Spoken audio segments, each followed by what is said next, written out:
ऋषभ ने शनाया से पूछा, उसे होश कब तक आएगा?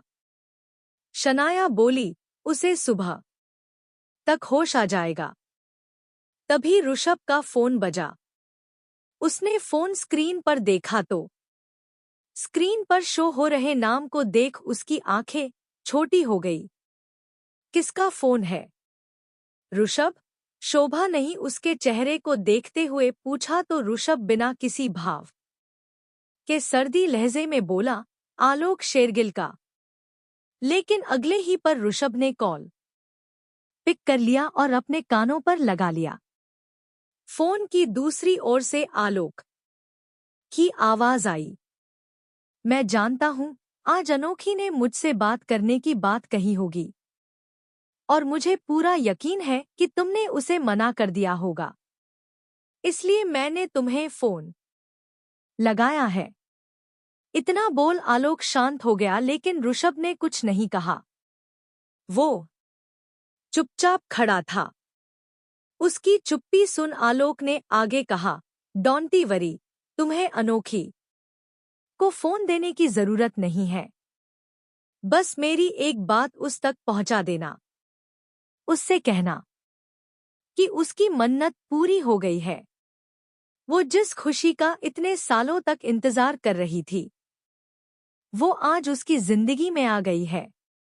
अब ना तो कोई पछतावा है और ना ही कोई बंधन। बस ये बात अनोखी को बता देना, क्योंकि जहां तक मैं जानता हूं ये बात अनोखी की जिंदगी में उसके लिए सबसे ज्यादा इम्पोर्टेंट है। इतना बोल आलोक ने फोन कट कर दिया। क्या कह रहा था वो ऋषभ? ऋषिधर जी ने ऋषभ से पूछा तो ऋषभ ने अभी अभी आलोक की कही बात उन सबको बता दी। ये सुन शोभा हाथ जोड़ते हुए भगवान को शुक्रिया अदा कर बोली, थैंक यू भगवान जी। मुझे नहीं पता कि वी खुशी क्या है, लेकिन कम से कम उस बच्ची की जिंदगी में एक तो खुशी आई। अब बस उसे और कोई दर्द मत देना। ठीक है चलो, ये बहुत अच्छा हुआ। रात बहुत हो गई है, अब सबको सो जाना चाहिए, ऋषिधर जी ने मुस्कुराते हुए कहा। तभी शोभा बोली, मैं अनोखी के पास रुक जाती हूँ।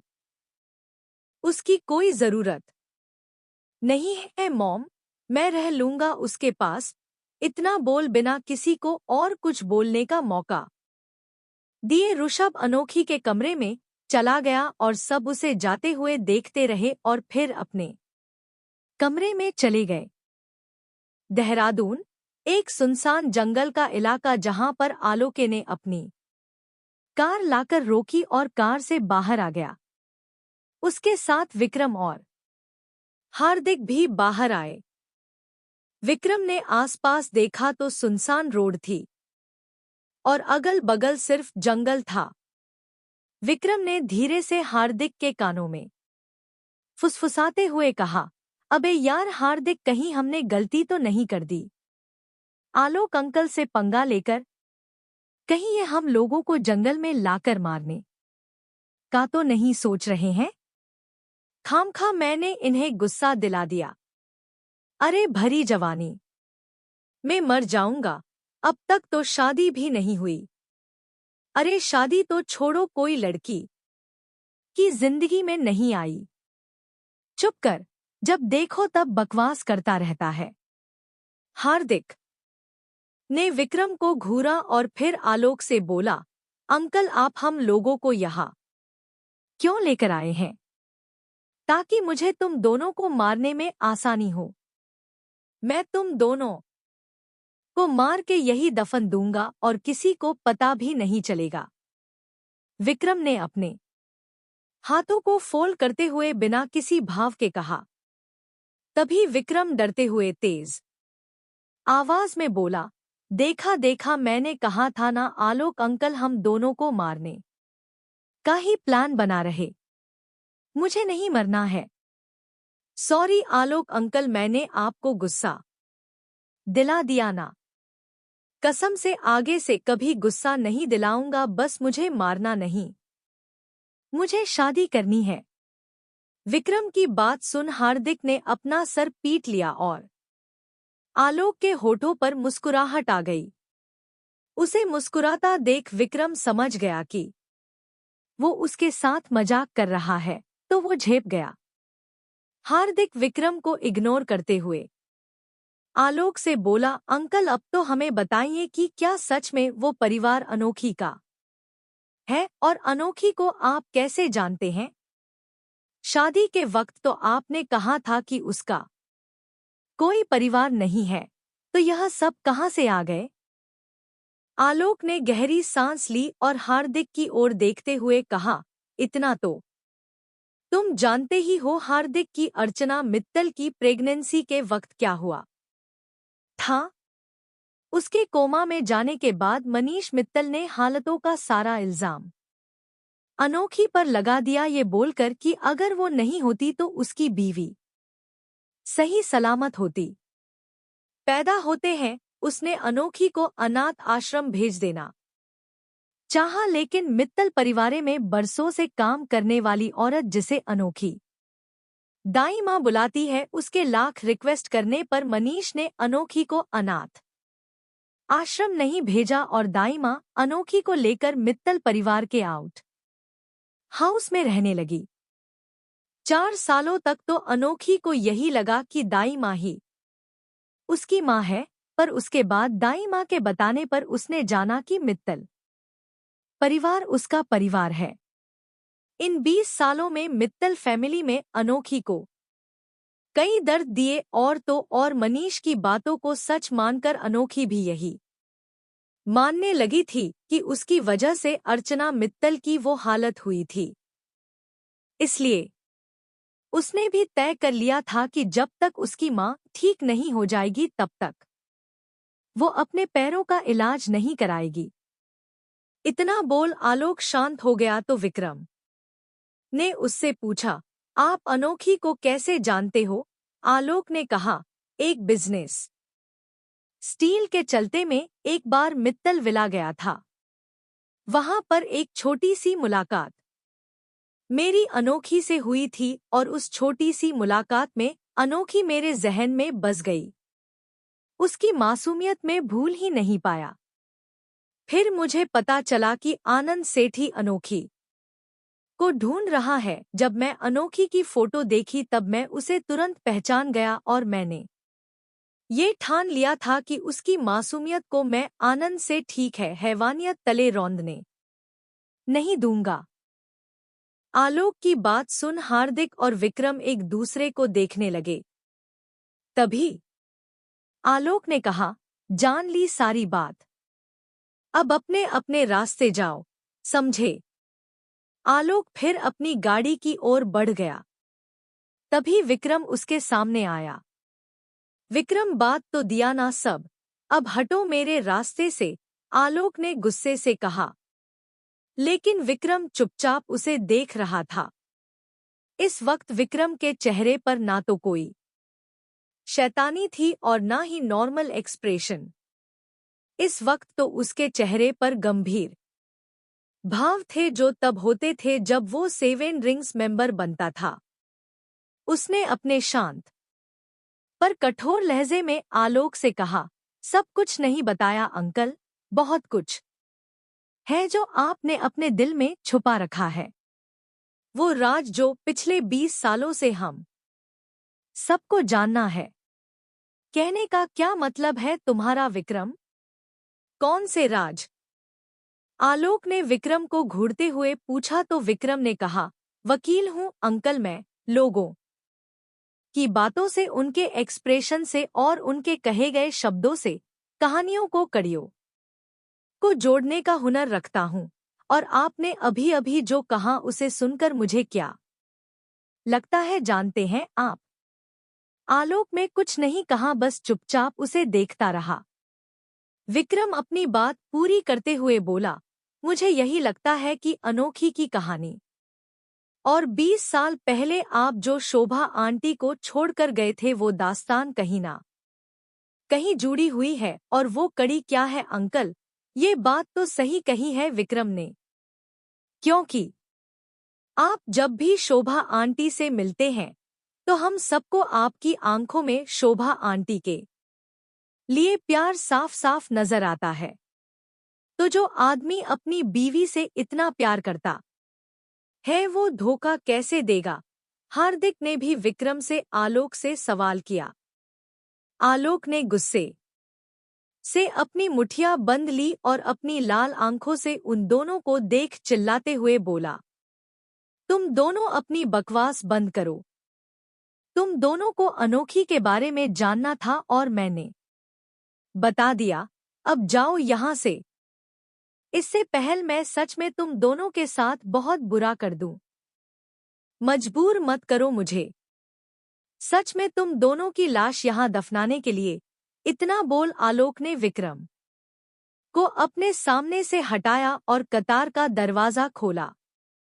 तभी विक्रम ने कहा, आपको शोभा आंटी की कसम आलोक अंकल, आपको अपनी बीवी की कसम। बताइए हमें। आज या तो हम सच जानेंगे या आप सच में हमें मार दो, लेकिन दोनों में से एक चीज तो जरूर होगी। ठीक है, अगर तुम्हें मरने का इतना ही शौक है तो मैं अभी तुम्हारी ख्वाहिश पूरी कर देता हूं, आलोक ने कहा और अपनी गन विक्रम के सामने कर दी। ये देख हार्दिक चौंक गया, लेकिन विक्रम के चेहरे पर एक सिकन तक नहीं थी। वो आलोक के एक कदम नजदीक आया और उसकी गन को पकड़ अपने माथे पर रखते हुए बोला, मेरा बचपन आपकी गोद में बीता है अंकल, पिता समान हो आप। शोभा आंटी को माँ की तरह मानता हूँ और ऋषभ तो दोस्त भाई सब कुछ है। तो उन दोनों की खुशी के लिए अगर एक पिता के हाथों मर भी गया तो भी मुझे कोई गम नहीं होगा।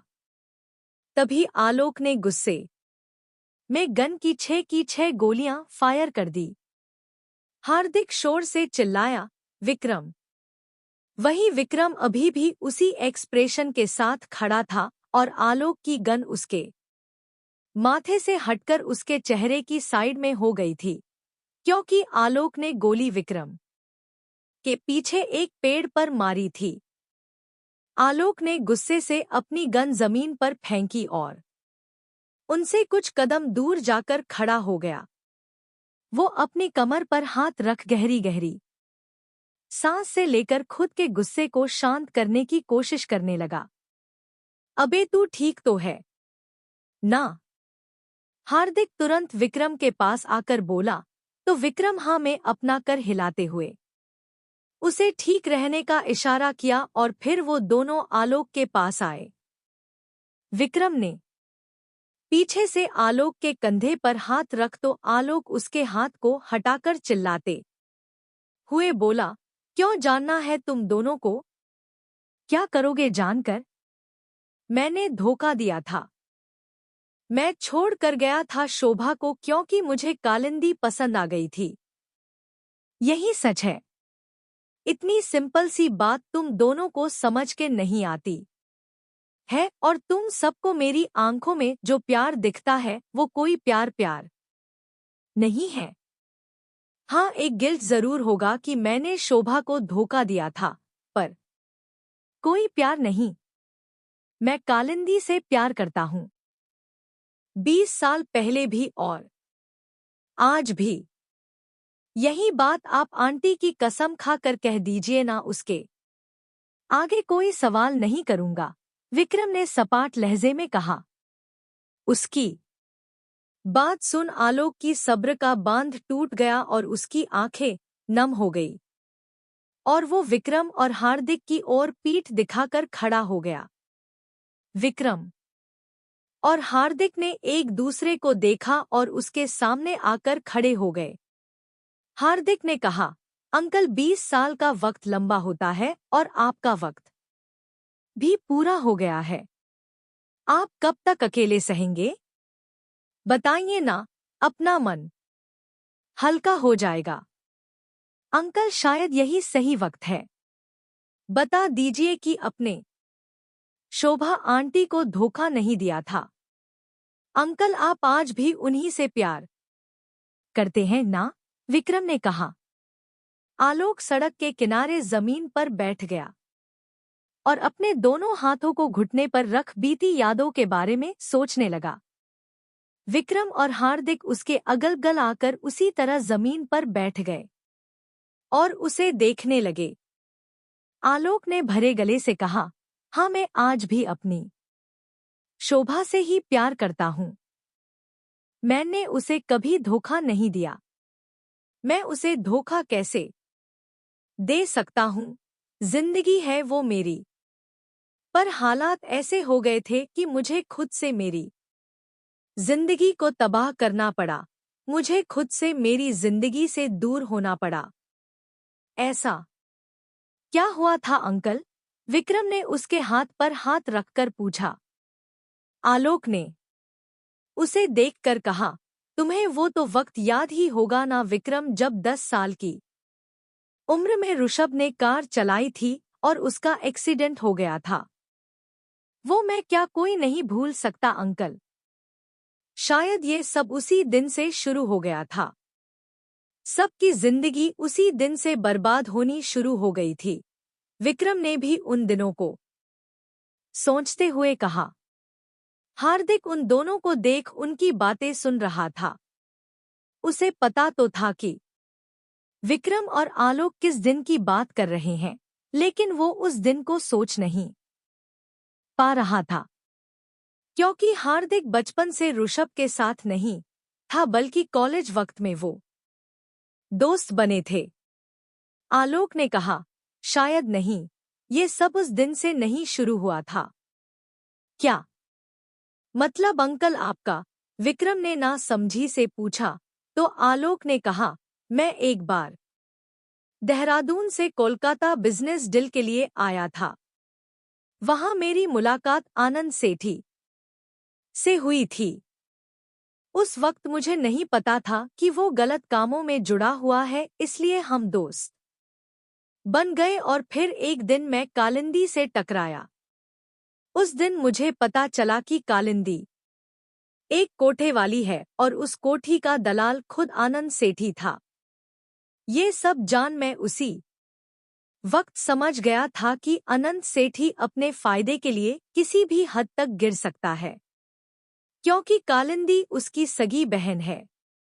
आलोक की ये बात सुन विक्रम और हार्दिक चौंक गए, लेकिन दोनों ने कुछ कहा नहीं और शांति से आलोक के आगे कहने का इंतजार करने लगे।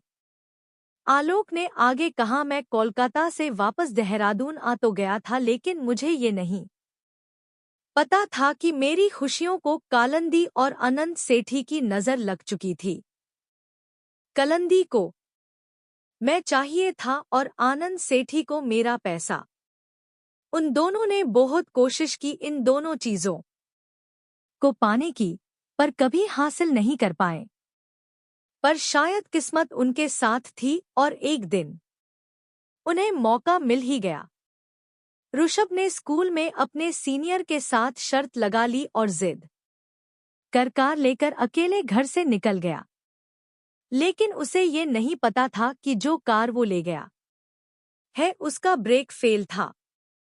ये बात मुझे अनंत सेठी ने बताई थी, क्योंकि वो कार ब्रेक फेल उसी ने करवाया था।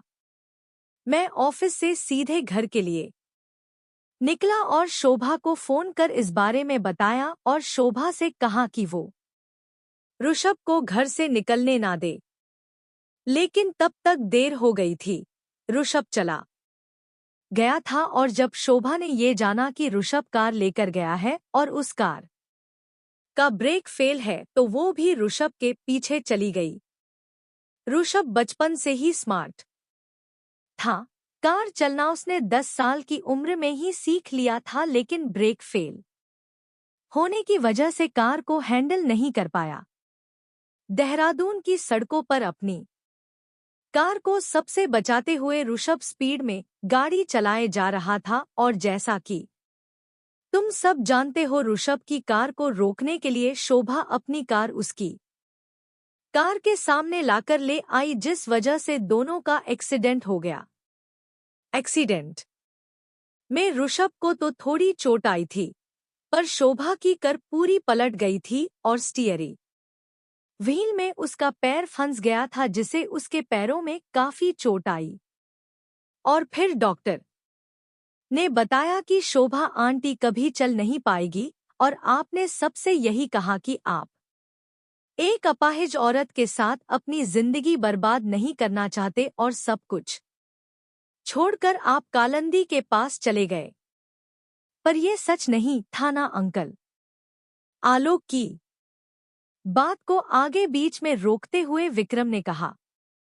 उसकी बात को सुन आलोक ने अपना सर हाँ में हिलाया और बोला, हाँ ये सिर्फ एक बहाना था सबसे दूर जाने का, क्योंकि कालिंदी और आनंद सेठी मुझे ब्लैकमेल कर रहे थे।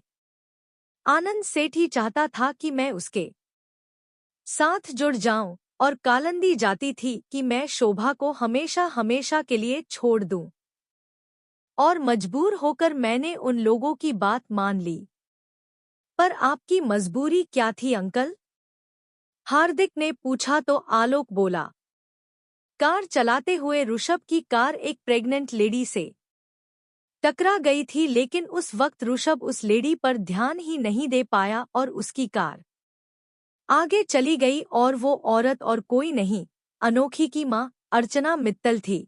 आलोक की बात खत्म होते ही विक्रम और हार्दिक की आंखें हैरानी से बड़ी हो गई। उन दोनों को यकीन नहीं हो रहा था कि इतनी बड़ी ट्रेजेडी हो सकती है। मतलब उस हादसे ने सिर्फ ऋषभ, शोभा और आलोक की जिंदगी ही बर्बाद नहीं की थी, बल्कि अनोखी और उसकी मां की जिंदगी भी पूरी तरह से बर्बाद कर दी थी। आलोक ने आगे कहा, अनंत सेठी ने मुझे ऐसे सबूत दिखाए जिससे ऋषभ पर एक मर्डर का चार्ज लग सकता था, क्योंकि अर्चना मित्तल की हालत बहुत क्रिटिकल हो गई थी और उसके साथ बच्चे के जान भी खतरे में आ गई थी। अनंत सेठी ने मुझे 2 ऑप्शन दिए थे, या तो मैं उसके साथ मिल जाऊं या फिर वो मेरे बेटे की जिंदगी बर्बाद कर देगा, क्योंकि छोटी सी उम्र में जेल जाना ऋषभ की पूरी जिंदगी बर्बाद कर देता था। और अपनी बेटी के स्वार्थ में मैं अनंत सेठी की बात मान गया।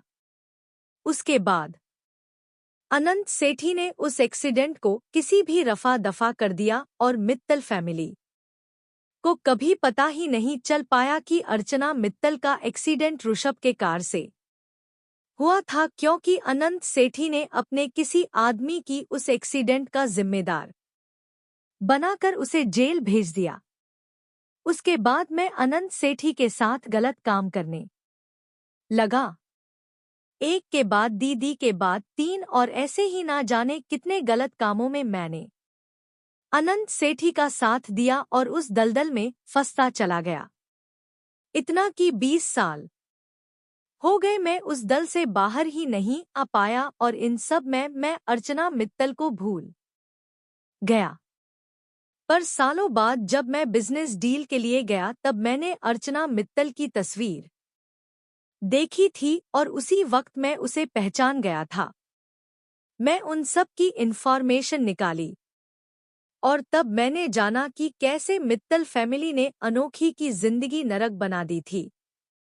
उस बच्ची ने बहुत कुछ सहा, बहुत कुछ, वो भी बिना किसी गलती के। अनंत सेठी के लालच, ऋषभ का बचपना और मेरे ऋषभ के लिए प्यार ने अनोखी की जिंदगी पूरी तरह बर्बाद करती थी। और जब मैंने अनंत सेठी को पागलों की तरह अनोखी को ढूंढते देखा, तब मैंने ठान लिया था कि इस बार तो मैं अनोखी की जिंदगी पर एक आंच नहीं आने दूंगा। मैं अगर अनोखी को प्रोटेक्ट करता तो अनंत सेठी को 2 मिनट नहीं लगता उसके बारे में जानने के लिए। इसलिए मैंने उसकी शादी ऋषभ से करवा दी। आलोक उन दिनों को याद करते हुए एक एक पल को अपनी दर्द भरी आवाज में बोले जा रहा था, और विक्रम और हार्दिक नम आंखों से उसे देख उसके दर्द को सुन रहे थे।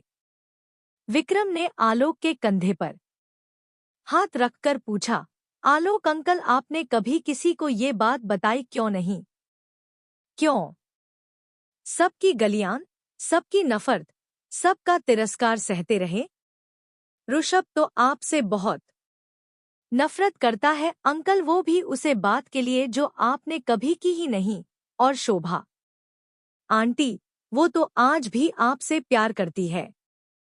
हम सब ने उनकी आंखों में आपसे जुदा होने का दर्द देखा है। आपको उन्हें तो बताना चाहिए था ना। नहीं, मैं नहीं बता सकता था विक्रम। ये बात जानकर तुम लोगों की ऐसी हालत हो रही है तो जरा सोचो शोभा और ऋषभ पर। नहीं, मैं नहीं बता सकता था विक्रम। ये बात जानकर तुम लोगों की ऐसी हालत ही रही है ती। जरा सींची शीभा और ऋषभ पर क्या बीतेगी, और मेरा ऋषभ जब भी जानेगा कि उसकी एक गलती की वजह से उसके बचपने ने दी लोगों की जिंदगी पूरी तरह से बर्बाद हो गई थी, उसे पर क्या बीतेगी। उसकी गलती की सजा थी उसे बचपन में ही मिल गई थी, अपने बाप से जुदा होकर, अपनी माँ की बेप्सी देखकर, डॉक्टर से ये सुनकर कि उसकी माँ कभी चल नहीं पाएगी। पर ये थी भगवान का शुक्र था कि पापा शोभा को लेकर मुंबई आ गए। उन्होंने उसका इलाज कराया और मेरी शोभा ठीक हो गई। वरना अगर मेरी शोभा ठीक नहीं होती ना तो मैं उससे इतने साल तक दूर नहीं रह पाता।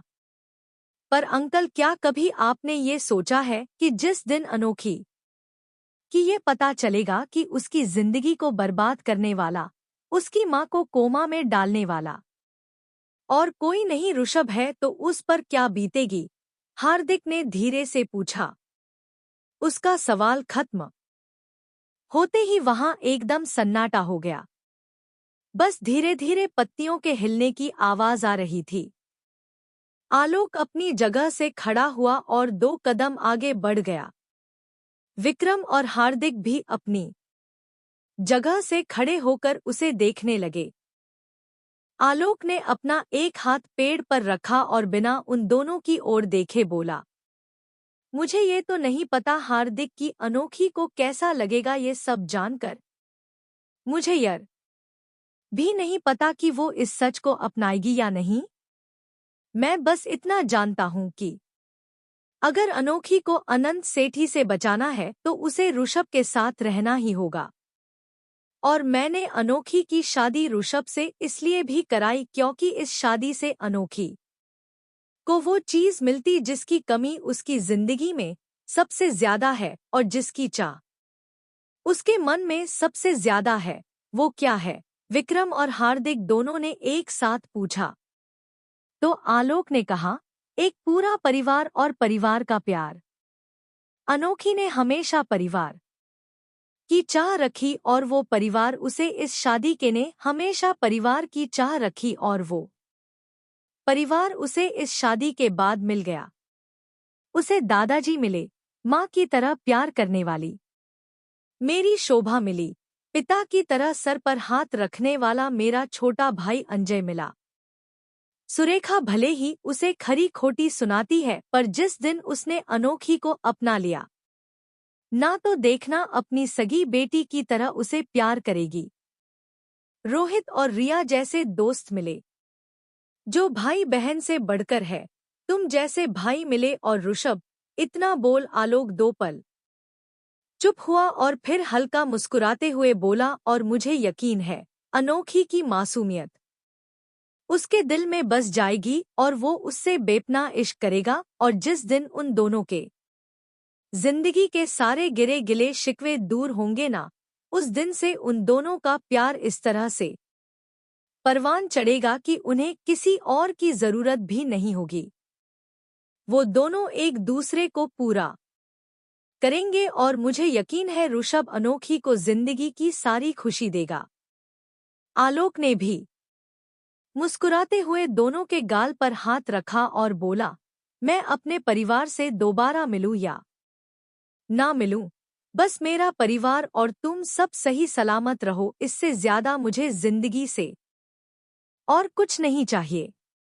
अब ये आप तय नहीं करेंगे अंकल कि आपको क्या मिलेगा या क्या नहीं, ये हम तय करेंगे। और रही बात अनंत सेठी की तो उसकी चिंता अब आप मत करो, क्योंकि उसकी उल्टी गिनती तब से ही शुरू हो गई थी जब आपने ऋषभ को उसके बारे में बताया था। ये बताया था कि वो उसकी बीवी के पीछे पड़ा है। देखना अंकल, ऋषभ उसको छोड़ेगा नहीं। वो उसकी प्यारी सी बीवी के पीछे पड़ा है ना। अब वो राक्षस उसे बिना नमक मिर्ची लगाए खा जाएगा। मेरे बेटे को तुम राक्षस कह रहे हो? कहते हुए आलोक में विक्रम का कान खींच लिए। विक्रम अपने कानों को छुड़ाते हुए बोला, अरे अंकल, अब राक्षस को राक्षस नहीं कहूं तो क्या पापा की परी कहूं? आपको पता नहीं है, जब आपका जल्लाद बेटा किसी को मारता है ना, तो इस तरह से मारता है कि उसकी आत्मा भी भूत बनने के बाद भी उसके आसपास भी नहीं भटकती, क्योंकि उन्हें डर होता है कि कहीं उनकी आत्मा भी उस राक्षस के हत्थे ना चढ़ जाए। मुंबई, अनोखी का कमरा _ ऋषभ अनोखी के कमरे में उसके सोफे पर बैठा बेड पर लेटी अनोखी को ही एक टक देख रहा था। सुबह के 5 बज रहे थे। बाहर धूप निकल आई थी और धूप की किरणें सीधे ऋषभ के चेहरे पर पड़ रही थी। लेकिन मजाल था कि ऋषभ ने एक बार भी अपनी पलकें झुकाई हो। उसे देख ऐसा लग रहा था जैसे उसे उन सूरज की किरणों से कोई फर्क नहीं पड़ता। लेकिन उसे फर्क पड़े या ना पड़े, पर धूप को अपने चेहरे पर महसूस कर अनोखी को जरूर फर्क पड़ रहा था। अनोखी ने धीरे धीरे अपनी आंखें खोली और उठकर बेड के सिरहाने अपनी पीठ टिककर बैठ गई। उसने अपने सर को पकड़कर कसकर आंखें बंद करते हुए कहा, मेरा सर बहुत दर्द हो रहा है। अनोखी को जागता देख ऋषभ, जो उसके बेड के पास आ गया था, जब उसने अनोखी की बात सुनी तो वो बेड पर बैठ गया और अपने एक हाथ को अनोखी के माथे पर रख धीरे धीरे उसका सर दबाने लगा। ऋषभ के मसाज करने से अनोखी को राहत मिल रही थी। उसने अपना हाथ माथे से हटा लिया और सुकून से बैठ गई। ऋषभ ने धीरे से उसे अपने करीब किया तो अनोखी ने आंखें बंद किए हुए ही अपना सर उसके कंधे पर रख लिया। ऋषभ धीरे धीरे मसाज कर रहा था और अनोखी उस राहत को महसूस कर चैन से आंखें बंद किए हुए बैठी थी। ऋषभ ने धीरे से अनोखी से पूछा, क्या बहुत दर्द हो रहा है? हम्मा, अनोखी में आंखें बंद किए हुए ही कहा। पर तभी उसने झट से अपनी आंखें खोली। उसका सर ऋषभ के कंधे पर था और ऋषभ अपना चेहरा झुकाए उसके चेहरे को ही देख रहा था। ऋषभ को अपने इतने करीब देख एक पल के लिए अनोखी की सांस थम गई। तभी उसे कल रात का ऋषभ का बिहेवियर और उसकी बातें याद आ गई और उसकी आंखों में एक डर ने जगह ले ली। अनोखी ने अपना सर उसके कंधे से हटाया और उससे थोड़ी दूर हो गई। अनोखी उसे हैरानी से रही थी। वो मुड़कर बेड से उतरने लगी तो ऋषभ अपने पीछे से उसका हाथ पकड़ लिया। अनोखी ने धीरे से कहा, मेरा हाथ छोड़िए, मुझे जाने दीजिए। आलोक शेरगिल का फोन आया था मुझे, ऋषभ ने कहा। आलोक का नाम से सुन अनोखी चौंक गई और मुड़कर ऋषभ को देखने लगी। उसकी आंखों में जिज्ञासा साफ नजर आ रही थी। उसे जानना था कि आलोक में क्या अर्चना के बारे में कुछ कहा, कुछ बताया। अनोखी ऋषभ से ये सवाल करने से डर रही थी। ऋषभ उसके मन का हाल साफ उसकी आंखों में देख पा रहा था। उसने उसे करीब किया और अपनी गोद में बैठा लिया। ऋषभ ने उसके चेहरे पर आए बालों को कान के पीछे किया और उसे एक टक देखने लगा। अनोखी भी चुपचाप उसकी गोद में बैठी रही। उसने कुछ नहीं कहा। वो बस ऋषभ के कुछ कहने का इंतजार कर रही थी तब ऋषभ ने अनोखी की आंखों में देखते हुए कहा, आलोक, शेरगिल ने तुम्हारे लिए एक मैसेज दिया है। उन्होंने कहा है कि अनोखी को बता देना उसकी मन्नत पूरी हो गई है। कहते हुए ऋषभ ने वह सारी बात अनोखी को बता दी जो आलोक में उसे कहने को कही थी। ऋषभ की पूरी बात सुनकर अनोखी की हरी आंखें हैरानी से बड़ी हो गई। उनमें एक अलग ही चमक दिखाई दे रही थी, खुशी नजर आ रही थी। उसकी आंखों में आंसू उतर है और उसके होंठ कांपने लगे। वो कुछ कहना चाहती थी पर उसकी जुबान उसका साथ ही नहीं दे रही थी। ऋषभ गौर से उसके हर एक एक्सप्रेशन को नोटिस कर रहा था। वो देख पा रहा था कि आलोक ने सही ही कहा था, ये न्यूज़ अनोखी के लिए उसकी जिंदगी में सबसे ज्यादा अहमियत रखती थी। अचानक से अनोखी ने ऋषभ को गले लगा लिया और रोते हुए बोली, पूरी हो गई मेरी मन्नत, पूरी हो गई। मैं सालों से इस दिन का इंतजार कर रही थी। मम्मा ठीक हो गई, मम्मा बिल्कुल ठीक हो गई। अब कोई मुझे मनहूस नहीं बुलाएगा। अब सब कुछ ठीक हो जाएगा। मम्मा ठीक हो गई। ऋषभ ने हैरानी से अनोखी की कही बात अपने मन में दोहराई। उसने अपनी शादी का दिन याद किया जब आलोक ने कहा था कि अनोखी का कोई नहीं है, तो अब अनोखी अपनी मम्मा के बारे में क्यों बोल रही है? यह सारे ख्याल ऋषभ के मन में चलने रहे थे। वही अनोखी ऋषभ को गले लगाए अपनी खुशी, अपने दिल के जज्बात बयां कर रही थी। उसे इस वक्त शायद होश भी नहीं था कि वह ऋषभ के गले लगी है और उसे अपनी माँ के बारे में बता रही है। ऋषभ को अनोखी की माँ के बारे में अनोखी से सवाल करना था, इसलिए उसने अनोखी को अपने आप से अलग किया और उसके चेहरे को देखा। अनोखी का चेहरा हल्का लाल हो गया था, पर उसके होठों पर मुस्कुराहट थी। आंखों में आंसू थे, पर उसकी आंखों में खुशी और चमक थी। अनोखी की खुशी देख ऋषभ अपना सवाल उससे पूछ ही नहीं पाया। उसने अपने दोनों हाथों से अनोखी का चेहरा थामा और उस के आंसुओं को पोंछकर बोला, तुम्हें हमेशा से इस खुशी का इंतजार था ना? हाँ, मैं सालों से इस दिन का इंतजार कर रही थी। मैं सालों से मम्मा के ठीक होने की दुआ मांग रही थी और आज मम्मा ठीक हो गई। अनोखी ने ऋषभ के हाथों को थाम कर कहा तो ऋषभ ने उसके माथे को चूम लिया और बोला, तो ये तो खुशी की बात है, पर तुम रो क्यों रही हो? कपकेक, देखो रो कर तुमने अपनी क्या हालत बना ली है। तुम्हारा चेहरा लाल हो गया, आंखें लाल हो गई। खुशी में कोई ऐसे रोता है क्या? पता नहीं क्यों, पर मुझे बहुत रोना आ रहा है। मेरे आंसू नहीं रुक रहे, अनोखी ने रोते हुए कहा और उसके आंसू और तेजी से गिरने लगे। उसकी मासूमियत भरी बातें सुन ऋषभ के होठों पर छोटी सी मुस्कुराहट आ गई। उसने अनोखी के दोनों गालों को पर किस किया और बोला, ठीक है रो लो, लेकिन बस 51 मिनट, 5 मिनट बाद तुम्हें चुप होना, ठीक है? हम कहते हुए अनोखी ने धीरे से अपना सर हाँ में हिला दिया। फिर ऋषभ ने उसे अपने सीने से लगा लिया और धीरे धीरे उसके बालों को सहलाते हुए उसे शांत करने लगा।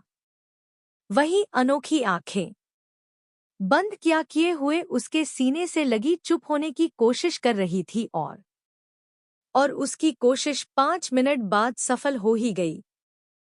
5 मिनट बाद वो शांत हो गई। उसे शांत देख ऋषभ में उसे अपनी बाहों में उठाया और वॉशरूम में ले गया।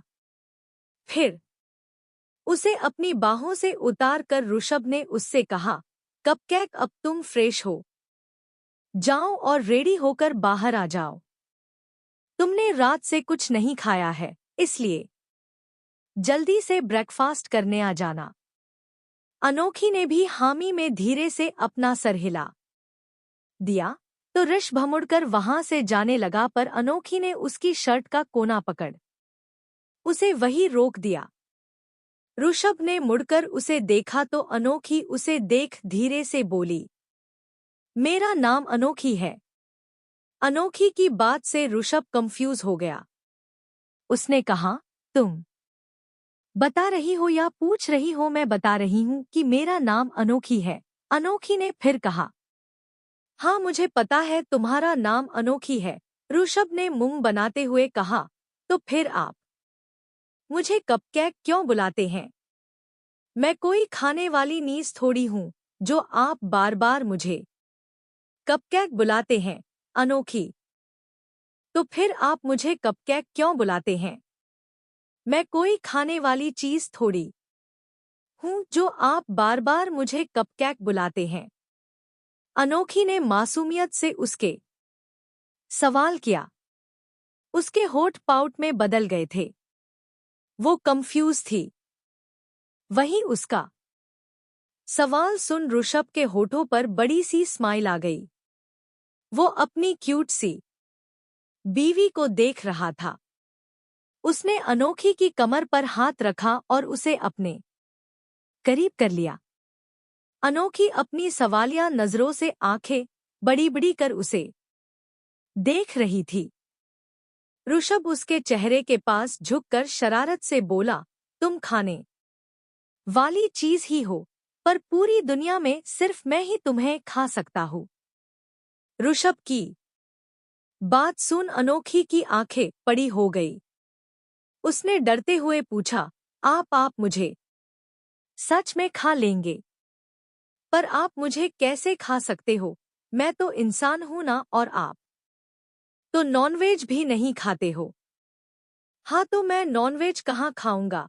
मैं तो कपकेक खाऊंगा ना, और कपकेक वेज होता है। ऋषभ ने अनोखी को और कंफ्यूज करते हुए कहा।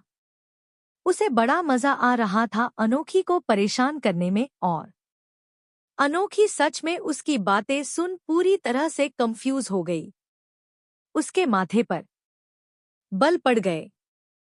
उसने अपना निचला होठ थोड़ा बाहर निकाल लिया और वो गहरी सोच में चली गई।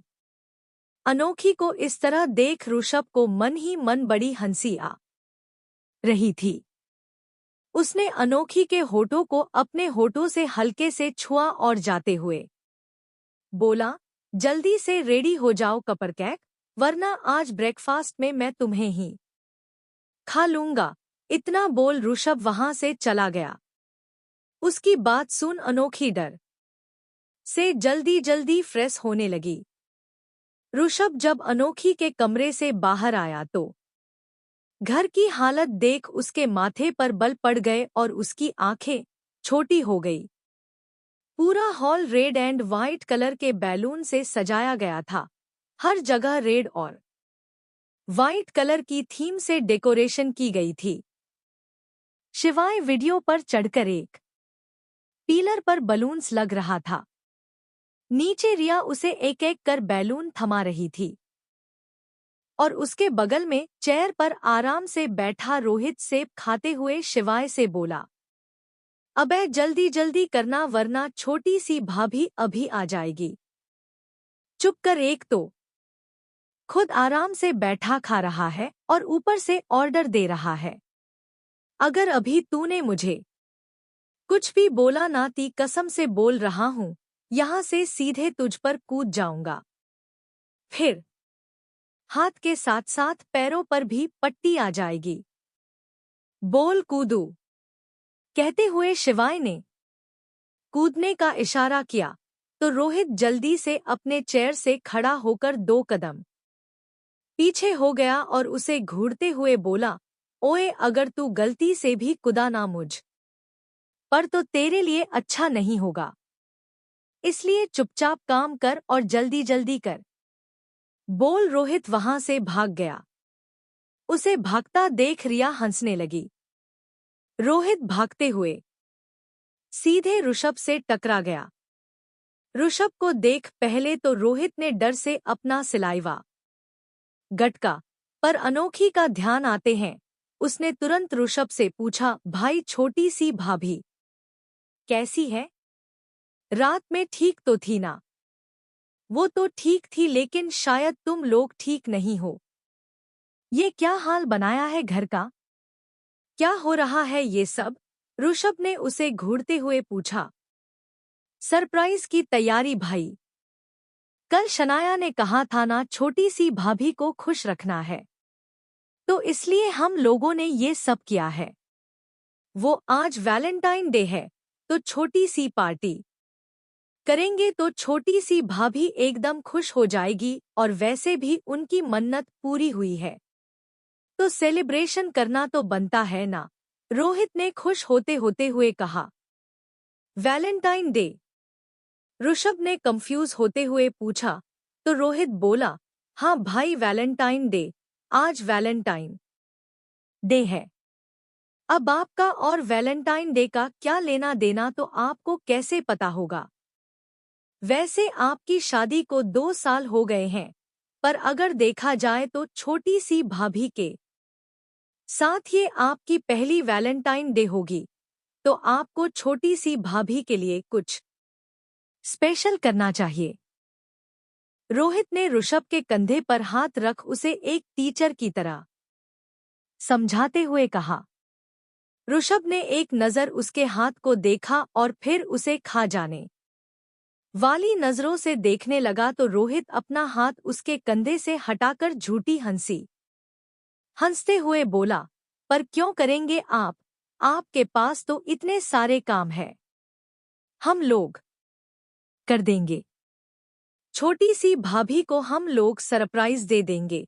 इतना बोल रोहित वहां से भी नी 2:11 हो गया और ऋषभ कुछ सोचते हुए अपने कमरे में चला गया। कुछ देर बाद अनोखी अपने कमरे से रेडी होकर बाहर आई। उसने आज सफेद रंग का अनारकली सूट पहना था जिसमें गुलाबी रंग के फूल बने थे। बालों को उसने खुला छोड़ रखा था, हाथों में गुलाबी रंग की चूड़ियां, कानों में सफेद रंग के झुमके और मांग में सिंदूर, आंखों में काजल और गले में मंगलसूत्र और हमेशा की तरह सिर्फ हल्की सी लिपस्टिक। अनोखी ने जैसे ही अपने कमरे के बाहर कदम रखा सबने एक साथ चिल्लाते हुए कहा, कंग्रेचुलेशन। सब की आवाज सुन अनोखी चौंक गई और हैरानी से सबको देखने लगी। सब मुस्कुराते हुए उसे देख रहे थे।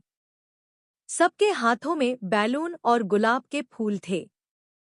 उस वक्त ऋषभ वहां नहीं था। कंग्रेचुलेशन छोटी सी भाभी, रिया हंसते हुए अनोखी को गले लगाकर बोली। अनोखी को कुछ समझ नहीं आ रहा था। उसने पूछा, आप सब किस बारे में बात कर रहे हैं और ये पूरे घर को बैलून से क्यों सजाया है? क्या आज किसी का बर्थडे है? आज किसी का बर्थडे नहीं है। आज वैलेंटाइन डे है और तुम्हारे स्पेशल मूवमेंट के लिए छोटा सा सेलिब्रेशन।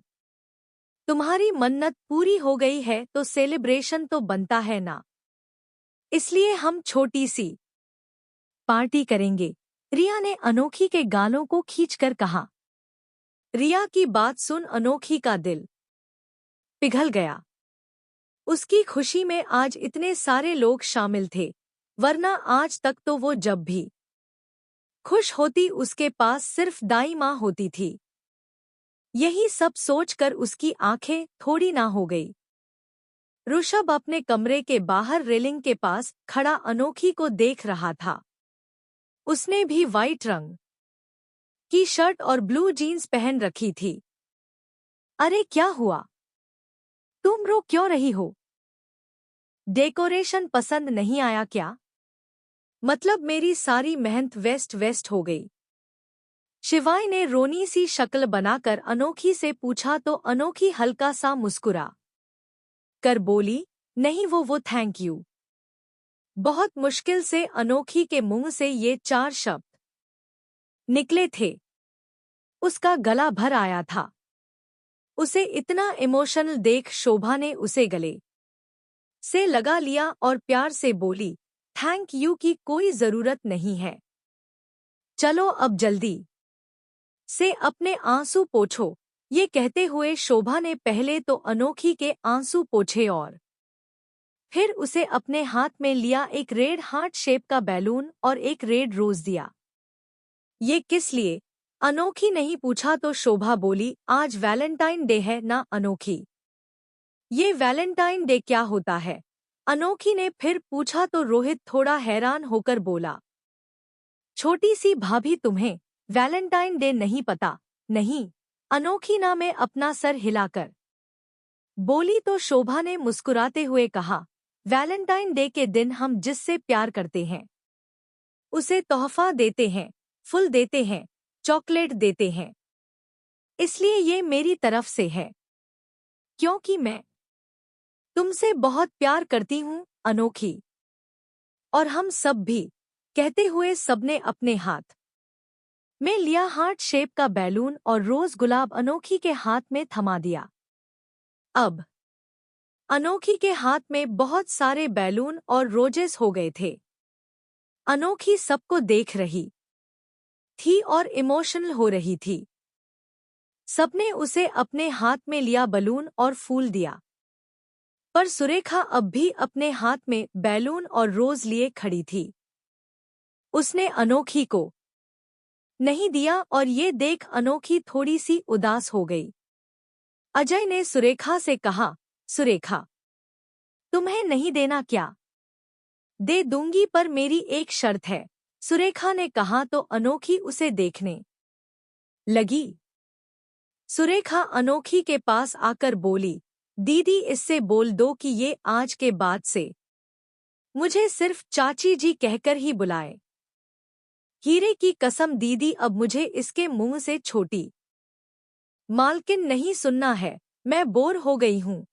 सुरेखा की बात सुन अनोखी के साथ साथ शिवाय रोहित, रिया, शिविका और प्रवीण भी हैरान हो गए, पर शोभा, अजय और ऋषिधर जी के होठों पर एक मुस्कुराहट थी।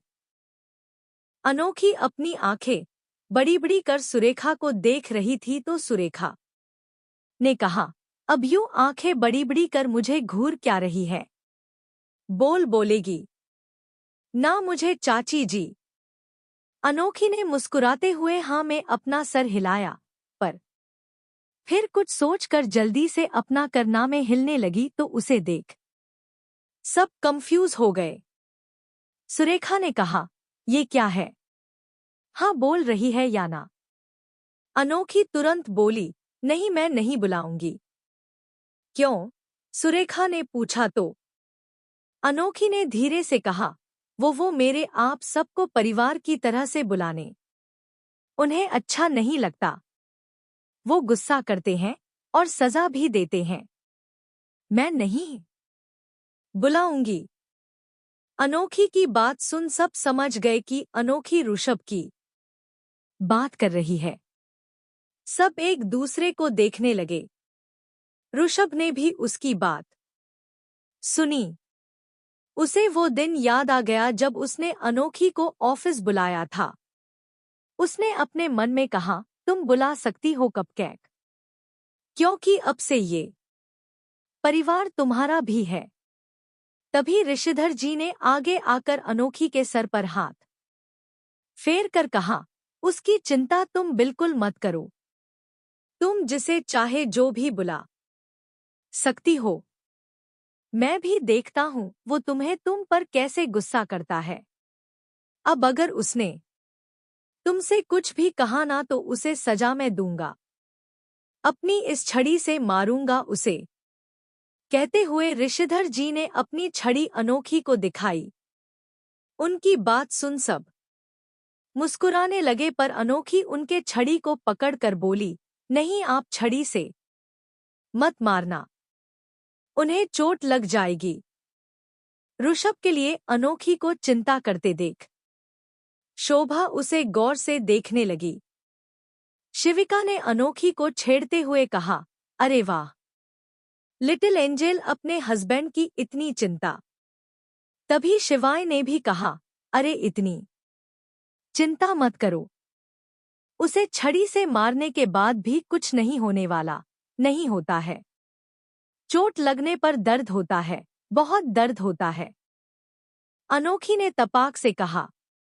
उसकी बात सुन सबके होठों की मुस्कुराहट फीकी पड़ गई।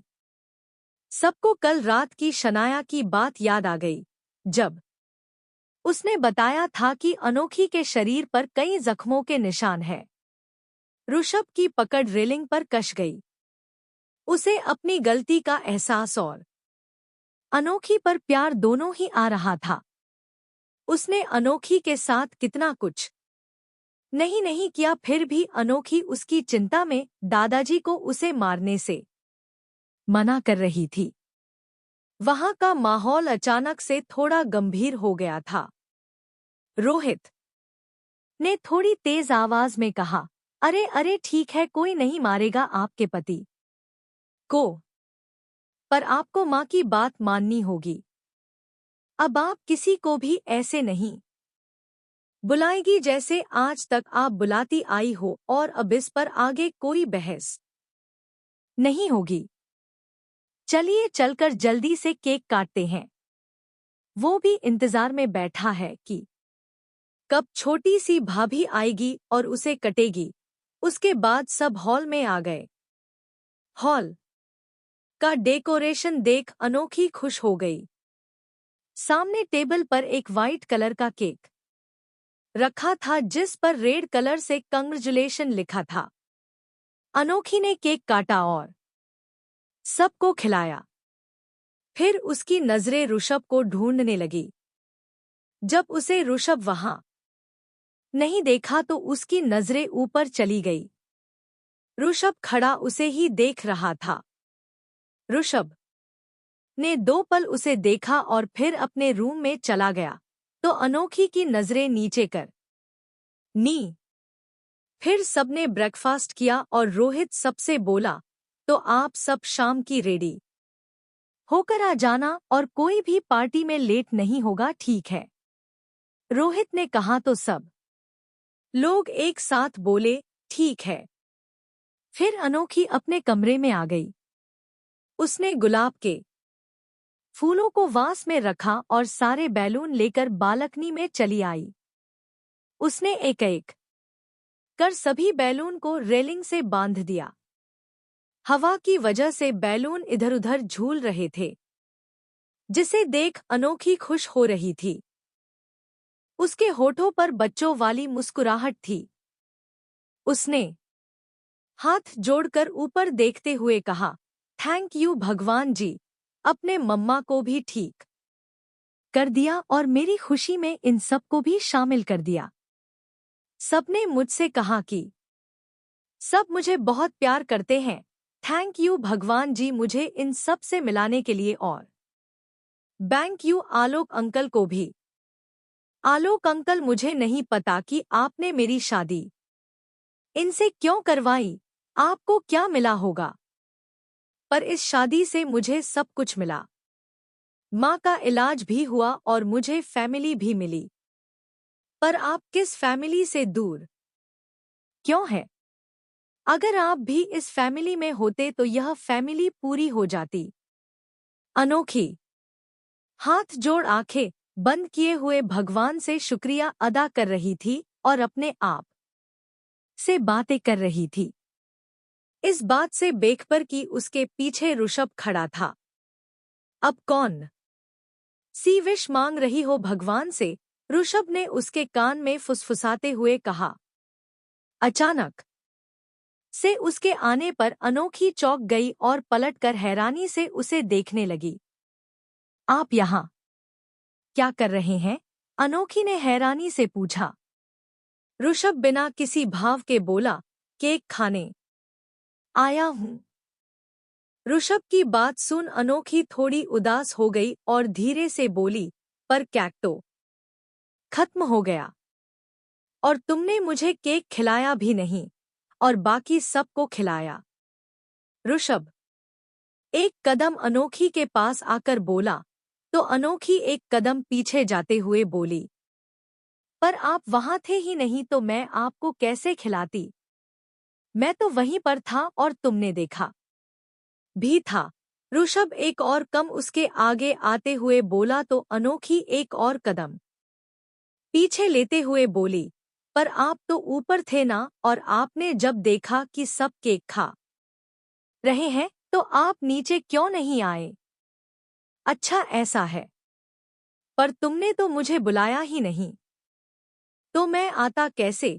कहते हुए ऋषभ अपनी जगह पर रुक गया क्योंकि अनोखी रेलिंग के पास पहुंच गई थी। अनोखी ने मुंह बनाते हुए कहा, पर मैं आपको कैसे बुलाती हूँ? मैं तो नीचे थी ना सबके साथ, और आपने देखा तो था ना, तो मुझे बुलाने की क्या जरूरत थी? अगर मैं नहीं भी देखा ना तो भी तुम मुझे नहीं बुलाती। ऋषभ ने अपने हाथ बांध कर कहा तो अनोखी कंफ्यूज होकर उसे देखने लगी। ऋषभ उसके चेहरे के पास झुककर बोला, तुम्हें मुझे बुलाना ही नहीं आता? बताओ, अगर तुम्हें मुझे बुलाना होगा तो तुम मुझे कैसे बुलाओगी? अनोखी ने कुछ सोचा और धीरे से बोली, सुनिए, ऐसे बुलाऊंगी मैं आपको। अनोखी ने एकदम बीवियों वाले अंदाज में ऋषभ को पुकारा था, जिसे सुन ऋषभ के एक्सप्रेशन लेस चेहरे पर बड़ी सी स्माइल और आंखों में एक अलग ही चमक आ गई।